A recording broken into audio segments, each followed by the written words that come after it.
is WIUR Radio.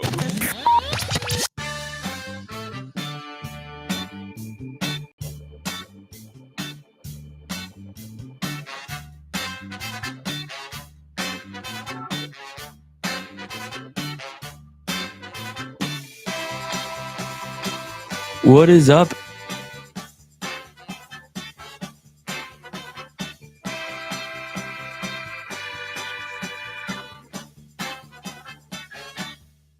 What is up, everybody? Welcome back to the Jack and Eddie Show. First, want to give a shout out to the WIUR Radio, this channel you're watching this on, for its 800th subscriber.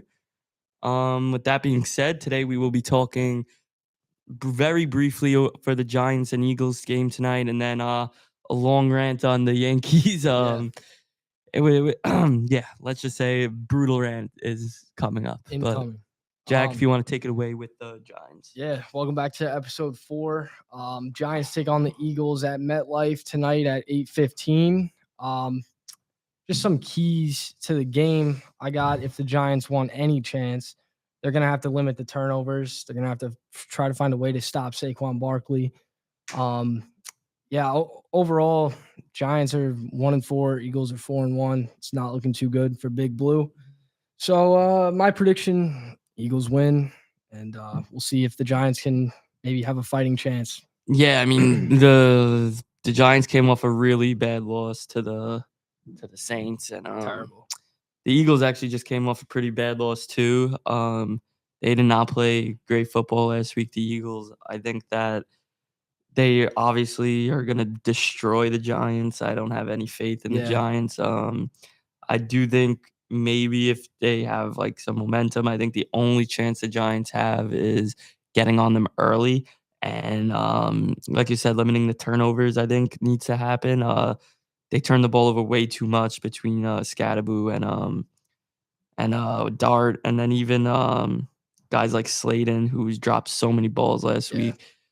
He's not even playing tonight. Yeah, good. He stinks. So I think that the Giants have to. I think they have a chance. It's at home, maybe. But Dart's gonna have to just play. It's gonna have to be if they want to win this game. The Giants defense is gonna have to hold the Eagles to like 17. It's not an easy task. It's gonna have to be a 2017 win. It's not an easy task at all. Not at all. But that brings us to our New York Yankees. Yes, and 16 years now without a championship. 16 years. 16. It's like one of the, I think, top 3 longest droughts ever. I'm just gonna get right into it. That was a very pathetic showing that they just put on. A best of 5 series against Toronto. 3-1 to the Jays in the ALDS. Yeah. Basically everyone besides Aaron Judge and Cam Schlittler. I mean, you can't blame Judge here. Judge actually performed in the postseason. He had his postseason. He played well. But I mean, what I'm gonna say is last year was a disappointment, but this year was a complete failure. 100%. I mean, it's amazing to me. I mean, how like my mood could change when my sport team doesn't when they're just not good, and that's what happened last night, man. That they lost that, so I'm not even gonna talk about the first 2 games in Toronto, because those were the 2 most pathetic performances I've ever seen in my life. Luis Gil and Max Fried both don't even get out of the fourth inning. 2 absolute disgraceful pitching performances. A couple of the only manager decision that I really was shaking my head about was game 1 during Toronto, where Luke Weaver got put into a 2-1 game. You can't do that. You saw against the Red Sox, he had nothing, and Toronto is a 30 times better team than Boston. So you shouldn't have put Weaver in there. I mean, try to put someone else in, I guess. I mean, I know you're kind of limited, but Luke Weaver being in that game in that situation was just a nightmare. And that just leads to game 3, we win, and then game 4, another brutal game where it was a close game, 2-1 for most of the game, and then Jazz Chisholm is just my sole reason for why we lost that game. He I mean, blew you that. can't make that error in that situation. No. And Should have been out of the game. all year, kind of, I've been letting it go a little bit because he had a pretty good year, but he was not a good in the field this year. Whether it was some like bounce throws he has to like Volpe at short, turning double plays, whether it's Volpe throwing it to Jazz and then he airmails it and it goes flying over the first baseman's head. He really underperformed defensively this year. Offensively, he was good. I mean, he had his moments too where he just looked horrible, but he's gotta work defensively, I think, in this offseason. And yeah, it was really bad what I saw out of him last night. Yeah. I mean, I just keep going back to 2024. Like, it's just the Yankees, they would have gotten swept without Judge and coming through that game 3. But at the same time, like, you can't lose a division series after like after 2024. Like, you just can't go out like that. And to go out like you just said, like that. Like if it was close games, I would have felt a little more like okay, like this sucks, but like it is what it is. What the hell happened in Toronto? That was really bad what happened in Toronto, man. They just got absolutely crushed and really hard watch. Yeah, really hard watch for Yankee fans. And people want to point the finger at someone. People are quick to want to fire, coaching staff like Aaron Boone, but like I don't really blame Boone. I don't. No. This is the first time. I don't think he should be fired. I don't necessarily think he should be fired either. I think he won't be fired because he's like the puppet. And last night after the game, A-Rod and Derek Jeter, former Yankees, both called out the Yankees. Aaron Boone's not making some of these decisions, man. No. It's so clear that Aaron Boone's the puppet there, and that's just what it is. These decisions are coming from the higher up, and the fact that, like, I think these, like, especially last night with A-Rod and Jeter calling the front office out, I think fans are gonna start being a little crazy to them, as they should be.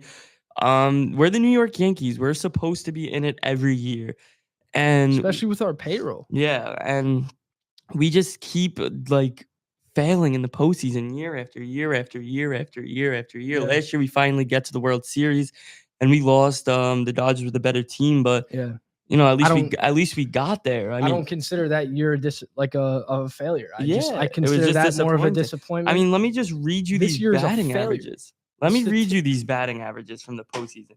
Aaron Judge batted .500, right? Trent Grisham, our leadoff hitter, who I will be getting into later in this episode a little bit, he batted .138 with 10 strikeouts. Cody Bellinger, he had like a decent postseason, but still .214. Anthony Volpe, .192. This man had 16 strikeouts in 26 plate appearances. He was 11. He had 11 strikeouts in his last 15 at bats during that ALDS. Just think about that. In 26 at bats. This man struck out 16 times. 16. That's insane. That's unacceptable. This man's not a major league player. What are we gonna do about Giancarlo Stanton batted .192. With only 6 strikeouts. So the strikeouts weren't there. He was hitting the ball hard. Some at bats just right to them. He was a major disappointment. Austin Wells, with the most, like, I'm doing like here with the at bats. So most at bats wise, he had the second highest batting average, .227. That's pathetic. The second highest batting average. You're not gonna win games. No, it's not how you win games. Not at all. Jazz Chisholm batted .182. Ben Rice batted .222, but he was disgraceful in the first 2 games against Toronto. Terrible. Ryan McMahon, .286. But he only had 14 at bats. You live with that for Ryan McMahon. And then the rest are just like bench players, like Ahmed Rosario. He had a good postseason when he got called upon. Goldschmidt, same there. Cabby didn't really get much at bats. And even a guy I wish played more, Dominguez, last night comes into game down 5-1 and just hits a double, dude. This guy has to be in the starting lineup next year. And I agree. It's crazy to me how they lost that game last night. Cam Schlittler, gave up 2 runs. He didn't look as good as he did against No. against Boston. But what I liked from him was he was getting contact out. He wasn't getting hit hard. Even the runs in the first inning he gave up, couple bloop jobs of Vlad. The only mistake he had that night was that 0-2 pitch in the first inning to Vlad. That can't be in the zone, and he left it in the zone. But other than that, he pitched really good, Cam Schlittler. Yeah, I mean, you can't blame him. I mean, and you can't even expect like that much out of him. If any, I'm very pleased with what I saw from Cam Schlittler. I thought he was terrific in the postseason. Yeah, he outperformed Fried and Rodon. Yeah, bro. You see, this team. It was hard for me to picture this team this year winning a World Series. In the beginning of the year, Yeah. I thought losing Cole early was really tough. And then even Fried came early in the season, was like, all right, this guy could be, he could be that guy to replace Cole this year. And he pitched great. That last start in Toronto was, like I said, it was embarrassing, honestly. Yeah, it's pathetic. You got to tip your caps to the Blue Jays. Yeah, Vlad. They played really good. I mean, they were raking. Vlad, but not even him. I mean, you got guys like Everyone. Ernie Clement. The guy couldn't get out. Yeah, it was sad. They showed up. They have this offseason is going to be really key because you're running out of time now with this team. Judge is getting up there in age. Cole's getting up there in age. Stanton's getting up there in age. Those three are your main three. Like that's your focus right there. Yeah. That's your focus, and you these guys. The window is running at short. There is about 2 to 3 years left, in my opinion, for this window, and Aaron Judge, he's no spring chicken either. Yeah, no, exactly. Guys are getting older. These guys are getting older, and the window's closing. They gotta win now. With that being said, we're gonna just run a quick ad break, and we'll be right back.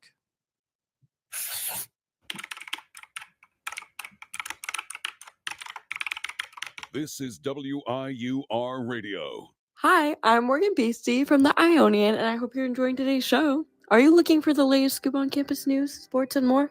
Check out the Ionian University's very own award-winning student newspaper. We keep you up to date with everything happening on and off campus. Want to know about the big game, the latest campus event? It's all in the Ionian.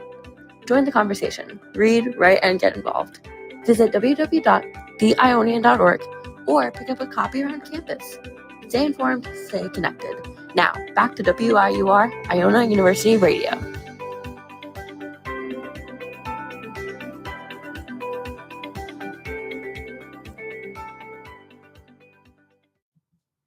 Welcome back. So free agency is a key component here in the Yankees rebuild. So Cody Bellinger, he's a free agent. Paul Goldschmidt, free agent. Trent Grisham, free agent. Luke Weaver, free agent. Devin Williams, also free agent. So this is going to be a completely different team in 2026. That's the reality of it. And some of those guys will be back. Yeah. But, I mean, there's a lot. There should be a new team. There should be. I think if it's in the Yankees' best interest if they want to win. Yeah. So, I mean, we have a list of free agents here. Before we just get there, those names you just named who are on the team that will be free agents. Bellinger is a definitely must resign guy. Must resign. He's a guy you must resign. Goldschmidt, he probably won't be back. No, he's not going to be back. I'll skip Grisham just for a second. Weaver and Devin Williams, you got to bring back. I think they not Weaver. He didn't perform in the postseason, but you could still bring him back because he has shown things. Yeah. And Devin, listen, as bad as he was in some parts of the season, he really impressed me this postseason. And even throughout the end of the regular season, he had that changeup and that fastball that were just unhittable. But that being said, with Grisham, I don't want him back, dude. I mean, listen, he was a guy, again, he had a great year for us, 34 home runs, around 70-something RBIs, but the batting average was low. He did walk. He's a good center fielder, but you just have two really young guys. Like, Dominguez should be playing, and even Spencer Jones has to be called up soon, you know? That guy So rakes. so those are two guys that have to be playing soon. And Trent Grisham, I think his the Yankees idea of if they were gonna re-sign him or not was due to this postseason. He failed, dude. Yeah. He failed like just as much as Volpe. He was terrible. He struck out looking twice last night on pitches that were right down the middle. Yeah. What are you looking at? I don't know if he's It got to was shave sad. that mustache because that's one ugly mustache. I don't know what he's got to do, but that you got to be better Yeah. than that. You got to be better than that. No, of course. I mean, like you were saying, Jason Dominguez, I think he needs to be given a Mhm. chance out in center, just like how they had faith in Anthony Volpe. Yeah, Why can't they have exactly. faith in Jason Dominguez? Because he's much better than Anthony Volpe. By far. I mean, he's a switch hitter. He rakes. The guy No. brings more value to the team than Anthony Volpe. I mean, Yeah, and then it's- I just think he needs to be given a chance next year, and I think it's very likely that we could see him starting in center. 100%. And my second thing before we go into the free agents, because we're just starting to talk about him, Anthony Volpe, man. It's hard for me because like we've said multiple times on this podcast, I want to like him. Yeah. He should not. I won't watch baseball if he's the starting shortstop for our team next year. He's just not a good baseball player. And it stinks to say maybe he could have a good career somewhere else. Maybe if he gets sent down for a month or two just to like learn the fundamentals again. Dude, the way he swings the bat sometimes when he's striking, it's like he's playing tennis. I know he doesn't swing. He was in between. He was doing check swings, chasing. And then pitches it's like, outside and the then zone. it's terrible because I'm laughing at the TV. This guy's swinging 3 bats on the on deck circle last night because he's so late, and then he still strikes out. Yeah. It's just he cannot be the starting shortstop, and I'm not going to keep saying it over and over again. Like Cashman, Steinbrenner, that you went from Derek Jeter to Didi Gregorius, which was like, okay, we'll see how that works. It worked out. Didi was amazing Didi for us. was great. I miss Didi. It was amazing for us. And then this guy, Anthony Volpe, you've missed out on so many free agent shortstops because of this kid. Trey Turner, one. Willie Adames, another one. Oh, Anthony Volpe could be like that. Anthony Volpe stinks. He's horrible. Stinks. Defensively, he was great in this postseason, but throughout the year, he was horrible. Horrible. Defensively. Hitting wise, listen, I don't want to say, I mean, this is what they always say. You know, he has his at-bats. He's 1 month really hot. Dude, this guy has never in 3 years now. His batting average has never been above 230. Yeah. He's not a major league batter right now. No. He should have been sent down, and this is where pride gets in the way. Cashman, Boone, all these guys are just like, nah, he's my shortstop. Like he'll be good. Faith. He's not. You can't have faith in that. That's not a New York Yankee thing. If Mr. Hal Steinbrenner, George Steinbrenner was alive, this would never be happening. Yeah. Never be had. This guy would have been traded. He's had so many years to develop and mold into this shortstop that they think he's going to become, and his terrible. He's so inconsistent. He's horrible. He's horrible. He just can't. He's horrible. After this year, I'm done with him. No. He should not be our starting shortstop going into next year.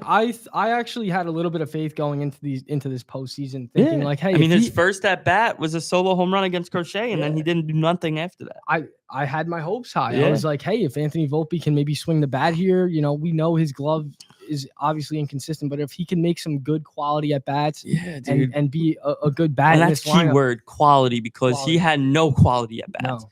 Like, I don't care if you strike out. At least if you're like looking like good up there, take some pitches, you know, foul some balls off and strike out. It's like, all right, you had an at bat. He has no at bats. It's like 3 balls, you're out, go back to the dugout. I mean, after watching him strike out 11 times in his 15 at bats against Toronto, that kind of seals the deal for me. Just think about this. Throughout just the whole postseason, in 26 at bats, he had 16 strikeouts. 16. That's more than half of your at bats. That's a horrible. I mean, that's just horrible. I mean, he had more strikes. So look, 16 strikeouts, right? So 10 other at bats he had that postseason that were not even hits, mind you, not even hits. He had 1 home run. He maybe had like 4 hits on the postseason. I could look real quick. Let me look at this. You can't believe in a guy like this. Is the bottom line. You just cannot believe in a guy like Anthony 5 Volpe. hits. So 5 hits in 26 at bats. 16 of those other at bats strikeouts. So think about that. Minus the hits. 16 of his 21 outs that postseason. And yeah, that was quick math. 16 of the 21 at bats. Outs. I mean, strikeouts. Strikeouts. Not Unbelievable. Not even making contact. Unbelievable, that is. Unbelievable. You can't even make those stats up. No. Can't even make them up. It sucks. We want to root for him, but me and Eddie have made our final decision. Yeah. We don't believe in you, Anthony Volpe. If you want to read some of the free agents for the next upcoming years. So I think free agency is going to be huge for the New York Yankees. So first off, we have Luis Arias. He plays first and second. He's playing for the Padres. This guy's a contact hitter. I think he would be great actually on the Yankees. First base with Bellinger could get a little tough, but Bellinger we could always put in left and have Arias at first. Even Jazz, he could move around too, maybe to third, put him at second. There's a lot of different ways you could go with Luis Arias, but he's a phenomenal contact hitter. He only had 21 strikeouts in 675 plate appearances. So yeah, just one of those guys. Yeah, he didn't bat 300 this year. No. But no one bats 300 anymore unless you're a top superstar. Unless you're Aaron Judge. This guy had 21 strikeouts. 21 strikeouts in 675 plate appearances. That's why I read that. Anthony Volpe, 16 strikeouts in 26 plate appearances. Incredible. Think about that. Mind blowing. Think about that. And this guy is a major league player. Unbelievable. But go on. Sorry. No, all good. Arias, one of the best hitters in the game. I think he would fit very well with the Yankees. We need someone who could get on base. 100%. He carries a 232 average in 14 career playoff games. He hasn't had an extra base hit in the postseason since 2019, but he'll have another chance to show what he can get done under the brightest lights before becoming a free agent. That leads us next to JT Realmuto at the catcher's position. Do you want to get into that? Yeah, I just jot down some of these guys here just to see guys who I don't think the Yankees really are gonna go out and get JT. I was just naming some of the free agents, but his offense has declined a couple past seasons. I'm not even gonna get into his stats. He has pretty good postseason numbers. Another guy, the guy on our team, Cody Bellinger, who we already talked about, is a must sign. We have to re-sign him. No Bo Bichette is a guy I will talk to about because there's a couple shortstop free agents next year that I would be a little interested in. He's one of them.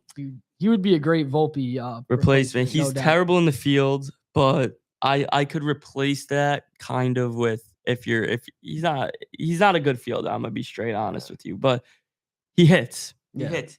He had let me see this real quick. He had AL second in AL in hits this year, 181.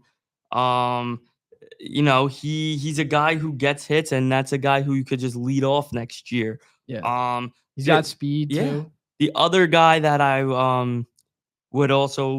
wouldn't be a problem with, the only two shortstops is Trevor Story. Both guys in the division. Go get one of those guys. Yeah. Go get one of those guys because those two impact your team immediately. I don't want to hear about Volpe again. Nope. Go get one of these guys. Go get them. Steal them from Toronto. Absolutely. Steal them from Boston. Yeah. Do it. I love that move. Absolutely. Do it. We need a good leadoff guy. Yeah. Grisham, after that postseason, I don't know what he's gonna be like. Yeah. I don't like him in the leadoff spot at all. No. So Bichette, I love. Story, I love. I would lean more towards Bo Bichette. I think I would too. Just because I feel like they both have their injury histories. Bo Bichette's still young though, and Trevor Story had a really good year this year, but you're not promised that next year. Bo Bichette, is gonna have if not a great year, a decent year, and his decent year is a good year for Volpe. So yeah. A couple of other guys I just have on the list that maybe in like 100%, maybe in like a fairy tale world. Alex Bregman, I don't think he would sign with the Yankees. I don't think the Yankees would really go after him. I think they're set in stone for a year or two with McMahon. Listen, McMahon's a guy who's gonna hit you 20 home runs a year, terrible batting average, but all elite glove. Oh man, All elite I mean, glove. his fielding is something else. I mean, Yeah. he's art to watch him Uh-huh. play third Yeah. base. But obviously, it makes up for the struggles at the plate. Yeah. But unlike someone we know, Anthony Volpe, I Yeah. mean, he can't do either. I mean, it's No. kind of like I don't know. And some pitchers I also want to say, just to give them a little shout out in case they go starting pitchers, is a guy like Yeah. Dylan Cease, Lucas Giolito, and Michael King. Michael King's that I would like to see bring back, even if it's Yeah. for like a short reliever again. He was great with us. Those are three guys. I don't think they're really going to get a starting pitcher because they're going to have two starting pitchers come back next year in Cole and Clark Schmidt. And I don't think their rotation is something to worry about. A DH move, which I would really like this guy because he's been great, is Kyle Schwarber, but there's just no room for him on our team. With Yeah. Stanton as We a got DH, Stan. can't have two automatic just DHs. Bullpen guys, Robert Suarez, another guy, Gleyber Torres in the field. But this is the number one free agent outside of Bo Bichette that needs to be right away, day one. Give him to him, Kyle Tucker. Yeah. Kyle Huge. Tucker is a beast. We almost traded for him this year.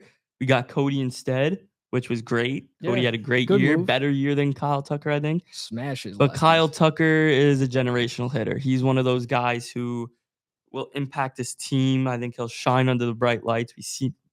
We've seen it in Houston.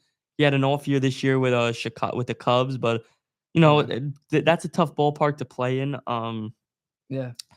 I think this guy would hit 40 home runs with us. I think he's he would bat like in the 260, 280 range, if not 300. This guy is a guy who you put in front of Aaron Judge, behind Aaron Judge, he's gonna do damage. He's a generational bat. He's a generational bat. And this is just my dream team I have for next year. First, you want to Yeah. just we're gonna just do these quick little two heads before we go into that.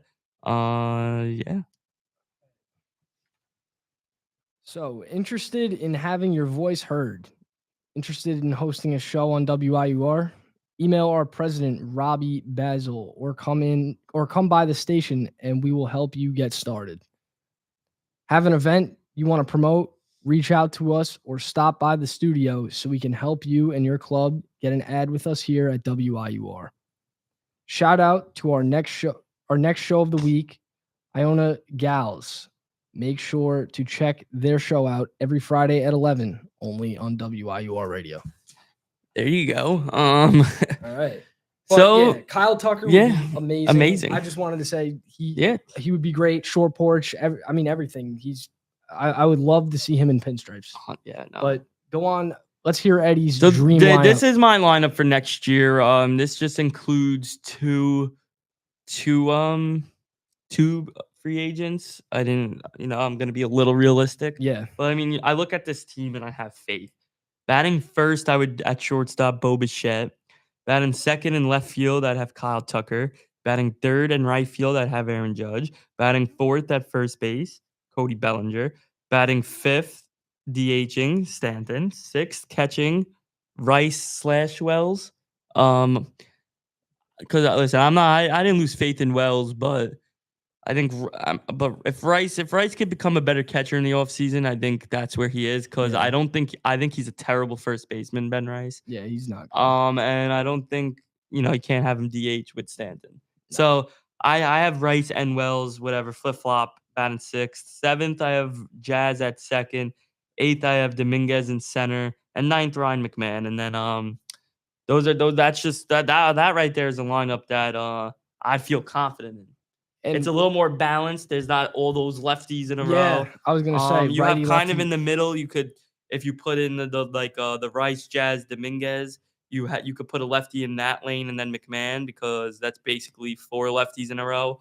You got a healthy balance here, right? Yeah, lefty. no, exactly. Not to mention the bench. You got Wells, Oswaldo on the bench, Cabby. Yeah. Those are 3 solid guys. I And mean, then any like right-handed outfielder, just put him Yeah. on the bench. You just a guy who could play the field, hit against lefties. Yeah. You know? A healthy Oswaldo's key. Yeah, too, he's a guy who could play everywhere. I'm excited to see him come back. Yeah, no, I really am. He was a guy who just, helps the team in a lot of ways, and not a great hitter, not a terrible hitter.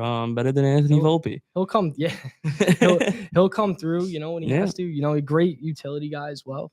Good glove. Yeah, and then this is the thing I'm really looking forward to going into next year is our rotation. If all is healthy, knock on wood. You got Cole, Fried, Schittler, Rodon, Luis Gil. Best rotation in baseball. There's not even a close second. Not a close second. Garrett Cole being back and healthy. I'm looking so forward to that. Yeah. I mean, we know, as much as we just said Fried and Rodon, they struggled in the postseason. We know what they're capable of. Yeah. So I'm excited to see a full Cam Schleitler season. Yes. I'm excited to see a Luis Gil season. Because he didn't even have a full season. And then you still even have a guy like Will Warren and Clark Schmidt, who proven themselves. I think Warren next year could be a bullpen guy for us, work his way back to a starter. Yeah. And Clark's going to be out a little longer to start the year. He'll probably be back by All-Star break, maybe a little after, recovering from Tommy John. And then my bullpen, I don't have a whole 13 out of the bullpen, but these are just some key names I'd have. Cruz, Devin Williams, Weaver, Duvall, Bendar, Hill, have Warren in the bullpen, and then add a couple guys, add like 2 more good bullpen pitchers. But that's what I want. I totally agree. I mean, this is a great lineup here, number one, and obviously the strength here is our starting pitching. Our strength is it's definitely our starting pitching. I mean, with Garrett Cole leading the show here, I mean, you can't go wrong. Best, like you said, best starting pitching rotation in baseball. I mean, that is a key component, and it's just up to our bats really to come alive. Hopefully, we could bring in, a Kyle Tucker or a Bo Bichette. Yeah, I think you see that's the thing. Like a season, especially after last season, this is why I wish we lived back in the 90s and stuff, because they just won all the time. Yeah. And don't get me wrong, they had their years obviously kind of like this where they just didn't win, but they go to the World Series last year. You lose. That's fine. Your best player, arguably last year in the postseason, Juan Soto, you let leave. You just let leave. Yeah. This year, we missed the we don't go to the World Series. We get eliminated in the playoffs. This offseason is one of the most important off seasons that the Yankees have had in a while. Yeah. Because this is like whether I'll take this team serious. Yeah. Because you still have guys that you have to re-sign on top of adding to the team. Like Bellinger, you must re-sign. Has to happen. Williams, you must re-sign because your bullpen's already shaky. These guys you got to resign, and then you got to sign guys. Like you have to sign guys this year. Trade for people. This is just not the Yankees that our parents are, like the people our parents, our grandparents grew up watching. These are the management is just so sad. Like in a million years, would I ever think one of our best players would leave the Yankees to go to the Mets? After being in the World Series. Yeah. Like, dude, don't you want greatness? Like, I know. You don't want to win a chip? Like, imagine Juan Soto next to Aaron Judge this postseason. It just changes the game. 100%. Changes it. And I would even argue that we pivoted well. We did. We pivoted really well. Pivoted really well, and we couldn't get it done, which is so disappointing and a complete and utter failure. The and 2025 Yankees, unacceptable. Unacceptable performance. It was. Really There's got to be big adjustments, and that's the bottom line. Big adjustments, man. Got to spend money this offseason. We don't want Trent Grisham. We don't want Anthony Volpe. No, I don't. They're not part of the winning culture. We're done believing in Volpe. I have Wells one more year. I give him. But But yeah, with that being said, I think the one last thing I just want to touch on before we end the show is no, we'll get rid of out of the Yankees. Just one quick little thing that we saw because we're Knicks fans, so we're job to report the Knicks news. The Knicks had a chance to trade for Giannis this offseason. Yeah, that was the only team Giannis wanted to go to. Yeah, I saw that. It's a guy I really wanted. Obviously he's a top 3 player in basketball, but other than that, I think he would. Like I said, I don't think the Knicks could win a championship with Karl Anthony Towns, and that's a guy you would have had to probably trade for Giannis. Yeah. Which I mean, you would have to trade a lot to get Giannis, a lot more than just Karl Anthony Towns. But yeah, we'll get into that maybe next episode because I think that'll be more of a Knicks episode. But you guys can look forward to some Knicks coverage. Yeah. And we'll talk some Knicks basketball. They take on the Cavs opening night. Yeah. You know, we just gotta pray and hope the Knicks can dominate the East. And we'll definitely get into some Knicks basketball next episode. Yeah, so I think that's going to do it for tonight's episode. I'm Eddie here with Jack. It was a good episode, and we will see you on the next time on the Jack and Eddie Show.